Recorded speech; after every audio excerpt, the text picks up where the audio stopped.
What's up, everyone? Welcome back. I wanted to do this real quick post today. So I wanted to cover it and then talk about it. So it's called Stop Giving a... I've been studying and applying LOA, Power of the Subconscious Mind, Neville, and all the related concepts for over a year as a student. I like to learn and read more. I was at a very low point a few months ago and also being obsessive and waiting for results all the time. But after a strict mental diet, I've realized the only way to successfully manifest is to stop giving a fuck. Something is not happening or taking time equals having the best intention for it. Visualize it, feel good, and stop giving a fuck. Let go. Use that energy, that good energy, and live your life. Enjoy your everyday tasks. Even a simple thing such as drinking a cup of chai should be good. You enjoy every sip and be grateful to God. Then once you're enjoying your life by being in flow and grateful, things happen. And you are like, I knew that would happen.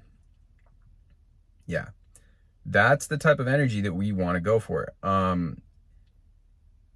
can read a couple of these comments, but I just want to say that, yeah, like, whenever you get, and I talked about this in a recent video of like the idea of praising everything around you, praising all of the, pretty much God's creation, the nature, the animals around you, praising your own body for keeping you alive, keeping yourself healthy, all of your organs, your heart for pumping all your blood, and even praising the things that are inconveniences, praising your car, which gets you from point A to point B, gets you around town, praising your house for protecting you from the rain and the winds and outside, outside the dangers of the outside world. When you begin to just simply enjoy the little things, like they said, eating, sipping a cup of chai tea. It's been nice weather out here recently. I made a video recently, like there's animals that walk around here. There was a deer that walked through here, and there's a lot of little things happening on a day-to-day basis that you can take as signs you can use to fuel you in a more positive direction. Because when you get entranced and hypnotized by the 3D, by these freaking algorithms on social media and the negativity of people around you, and again, it's a paradox, right? Because there might be things that, yeah, it makes logical sense to be upset about. But the more that we engage with those things, the more that we enter into that state, the less of just from a logical standpoint too, the less that we're going to be able to, the less control that we have over our emotional state. Because the world of creation, the world of manifestation has a lot to do, and it really at a fundamental level is really, really, really about us control over our own state, right? That's what Neville Goddard talks about.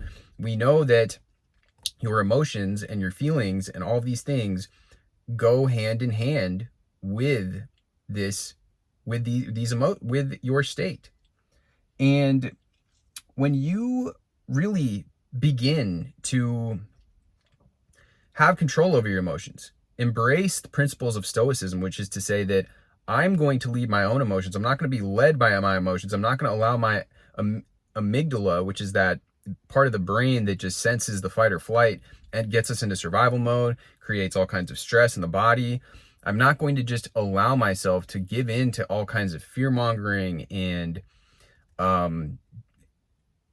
what is the word that I'm looking for? Overstimulation, overly. I'm drawing a blank on the word, but I think you guys know what I'm talking about. You know that things have been designed, the algorithm has been designed to show you things that are very fearful. And I talk about in a recent video, if it bleeds, it leads. All of this stuff, when you declare your own authority, when you begin to command your own emotional state, that is really when you are at the precipice of shifting into a timeline and creating your reality, instead of allowing the 3D to exercise its authority over you and for it to decide what emotional state you're in. Because your emotional state, your thoughts, your feelings, your thoughts and feelings are a feedback loop. So if you're getting thrown off course and you're having all these negative thoughts, or you're going into this very heightened emotional frazzled state, you've really, really detached now from that power, which which we talk about here on this channel, that power that taps you in to the energy, the universal energy, the field, which is allowing your consciousness to impact it in a positive way. Yeah, your consciousness is still impacting it when you get into those heightened survival, fear, fight or flight states, but it's now impacting it in a in a way that's not going to be serving you. It's impacting in a way you've allowed it to be hijacked by these algorithms, by these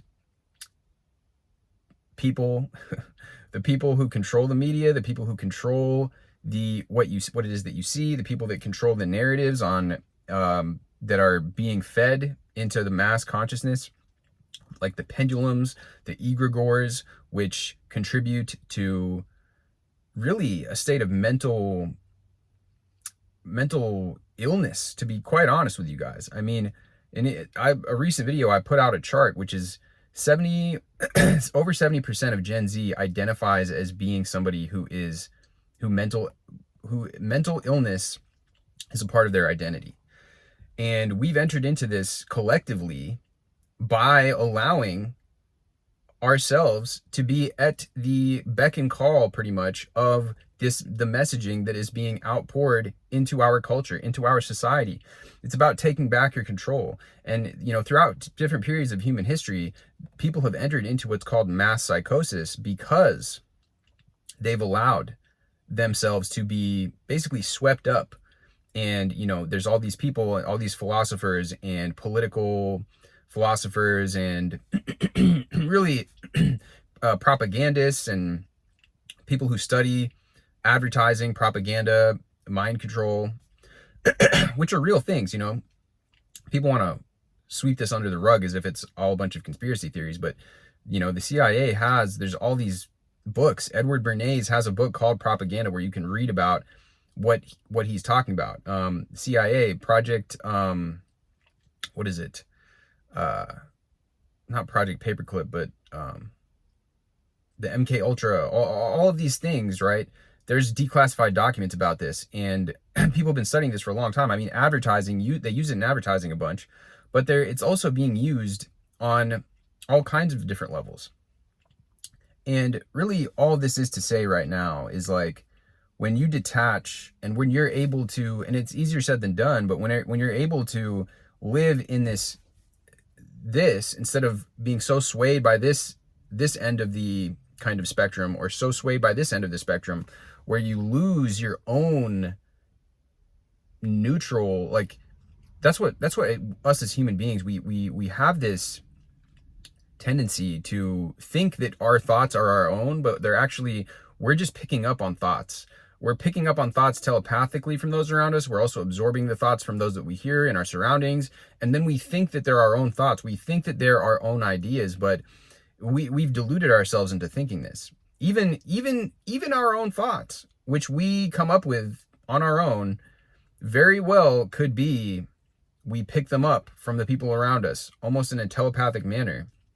And when you begin to realize, you know, as the ancient teachers in the Zen tradition or Buddhism or any of these people that talk about meditation, that you are not your thoughts, as Vadim Zeland talks about, you really then begin to realize you are the awareness that these thoughts are passing through.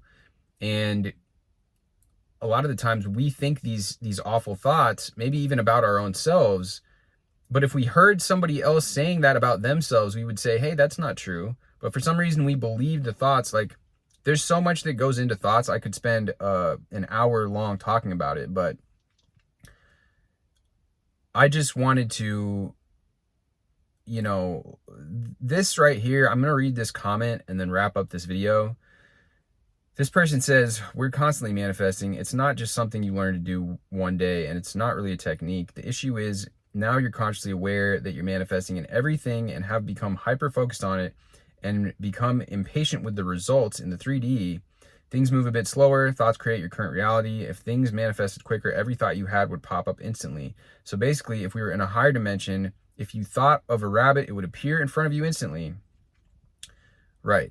We're basically watching a movie. Synchronicities come into play and you become aware of them now that you're consciously aware, and you notice the aligning of things, and those are pretty much your thoughts slowly bringing in things that align with your thoughts.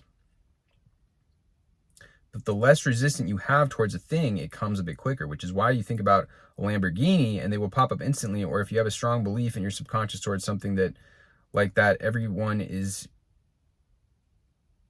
I don't know if this person, if English is this person's first language, because there's definitely some parts of the sentences that aren't adding up completely. But reprogram your subconscious mind, figure out what your limiting beliefs are or whatever you're holding on to that's negative, work through it, be mindful of your thoughts every day, especially the negative beliefs. Yeah. Anyways,